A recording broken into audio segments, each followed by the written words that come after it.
నారాయణ గారు, మీరు చెప్పిన అభివృద్ధి వాస్తవమని నిరూపిస్తే నేను నా ఎమ్మెల్సీ పదవికి రాజీనామా చేస్తానని తూర్పు రాయలసీమ ఉపాధ్యాయ ఎమ్మెల్సీ నెల్లూరు జిల్లా వైఎస్ఆర్ కాంగ్రెస్ పార్టీ అధ్యక్షులు పర్వతరెడ్డి చంద్రశేఖర్ రెడ్డి సవాల్ విసిరారు. వాలంటీర్ల సేవలను టీడీపీ ప్రభుత్వం అడ్డుకోవడం దుర్మార్గమన్నారు. ఈ రాష్ట్రంలో 1,41,00,000 కుటుంబాలకు వాలంటీర్ల ద్వారా అందుతున్న సేవలను అడ్డుకొని సామాన్య ప్రజలను చంద్రబాబు నాయుడు ఇబ్బందుల్లోకి నెట్టారని అన్నారు. ప్రజలు వీటన్నింటినీ గమనిస్తున్నారని, రాబోయే ఎన్నికల్లో తెలుగుదేశం పార్టీకి తగిన బుద్ధి చెబుతారని అన్నారు. తాను హుందాగా చేసిన విమర్శలకు సమాధానం చెప్పలేక నారాయణ వాళ్ళ పార్టీ నేతలను పెట్టించి తిట్టించడం ఎంతవరకు సబబు అని ప్రశ్నించారు. ఇప్పటికీ నెల్లూరు నగర అభివృద్ధిపై తాను చేసిన వ్యాఖ్యలకు కట్టుబడి ఉన్నానని, చేతనైతే అది అబద్ధమని నిరూపించాలని నారాయణకు సవాల్ విసిరారు. నెల్లూరు నగరానికి సంబంధించి under ground drainage water system పనులకు 11% వడ్డీతో 830 కోట్ల రూపాయలు HUDCO నుంచి అప్పు తీసుకొచ్చింది వాస్తవం కాదా అని ప్రశ్నించారు. ఈరోజు నిర్వహించినటువంటి ప్రెస్ మీట్కి హాజరైనటువంటి ప్రతి ఒక్కరికి కూడా నమస్కారాలు తెలియజేస్తా ఉన్నాను. తెలుగుదేశం పార్టీ వాళ్ళు వాలంటరీ వ్యవస్థ నుంచి అందుతున్న సేవల్ని ఆపించి చాలా సంతోషపెడతా ఉన్నారు. అంటే వారు మొదటి నుంచి కూడా ఈ వాలంటరీ వ్యవస్థ ఉండకూడదు, మరలా ఆ స్థానంలో వారు ఏదైతే గతంలో జన్మభూమి కమిటీలు ప్రవేశపెట్టారో ఆ జన్మభూమి కమిటీలను మరలా తీసుకురావాలన్న ఆలోచన మొదటి నుంచి కూడా వాళ్ళు చేస్తూ, అందులో భాగంగా ఈరోజు కోర్టుకు వెళ్ళి ఈ వాలంటరీ వ్యవస్థ ద్వారా ప్రజలు పొందుతున్నటువంటి సేవలని ఆపించడం చాలా దుర్మార్గమైనటువంటి విషయం. ఇందులో వారు ఫీల్ అవుతున్నది ఏంటంటే 2,60,000 మంది ఉన్నటువంటి వాలంటీర్స్ని అవమానించాము, వారి యొక్క సేవలను ఆపించాము అనుకుంటున్నారు. కానీ ఆపింది 2,60,000 మందికి సంబంధించినటువంటి ఇష్యూ కాదు. సమాజంలో 90% అంటే 1,60,00,000 కుటుంబాలలో 1,41,00,000 కుటుంబాలు ఈ వాలంటరీ సేవలని పొందుతూ ఉన్నారు. ఈ 1,40,00,000 కుటుంబాలన్నింటినీ కూడా అవమానించారు, ఇబ్బంది పెట్టారు. ఈరోజు చంద్రబాబు నాయుడు గారి వాస్తవ మనస్తత్వం ప్రజలందరికీ కూడా తెలిసింది. సామాన్యుల పాలిట ఆయన ఎంత కర్కశంగా ఉంటారు, కనీసం కనికరం కూడా ఉండదు అనే అభిప్రాయం ఆయనకున్నటువంటి అభిప్రాయాన్ని ఈరోజు ప్రజలందరూ కూడా మరొక్కసారి తెలుసుకోగలిగినారని మీ ద్వారా నేను తెలియజేస్తా ఉన్నాను. ఇకపోతే నేను ఇటీవల నారాయణ గారి మీద ఒక ప్రెస్ మీట్ పెట్టి ఆయన ఏదైతే అభివృద్ధి చేశాను అనే అబద్ధం మోసపు మాటలు చెప్తున్నారో దాని గురించి నేను మీ ద్వారా ప్రజలందరికీ కూడా వివరించడం జరిగింది.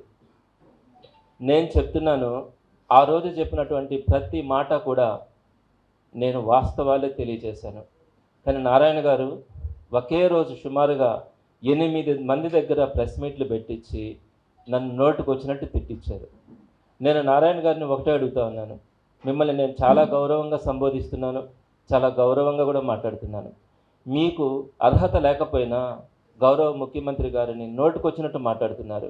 రాక్షసుడని, సైకో అని మీకు నోటికి ఎంత వస్తే అంత మాట్లాడుతున్నారు.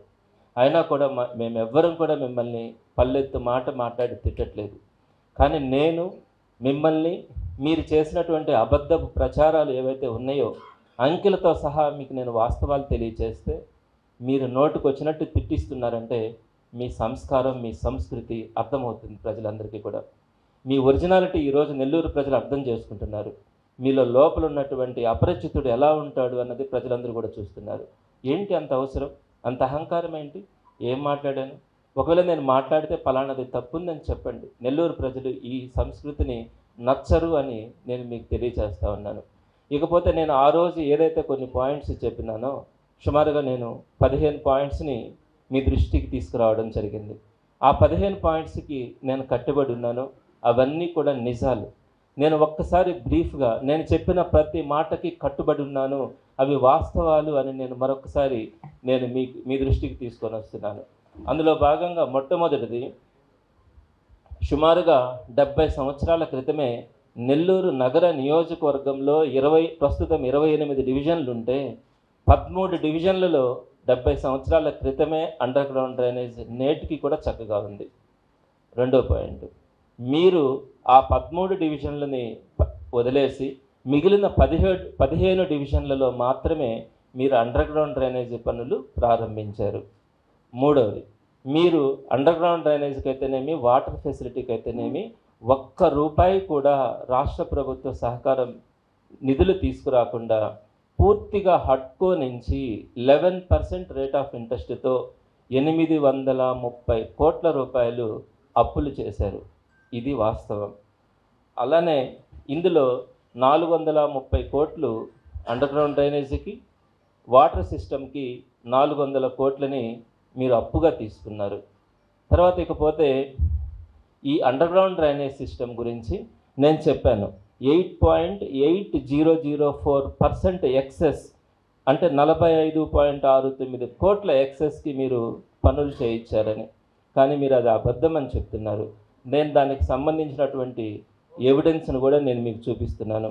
అండర్ గ్రౌండ్ డ్రైనేజీ పనులకి 8.8004% ఎక్సెస్, అంటే 45.69 కోట్లు.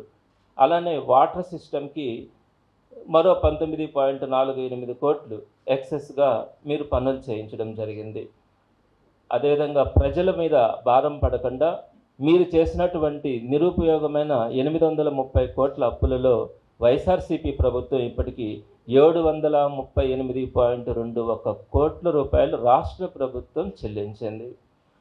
తర్వాత మీరు 3 సంవత్సరాల పాటు 830 కోట్ల అప్పులు చేసి, ఇంత టెక్నాలజీ ఉండి కూడా మీరు కనీసం ఒక్క ఇంటికి కానీ, ఒక్క వీధికి కానీ మీరు అండర్ గ్రౌండ్ డ్రైనేజీ కనెక్షన్ కానీ, వాటర్ కనెక్షన్ కానీ ఇవ్వలేకపోయినారు.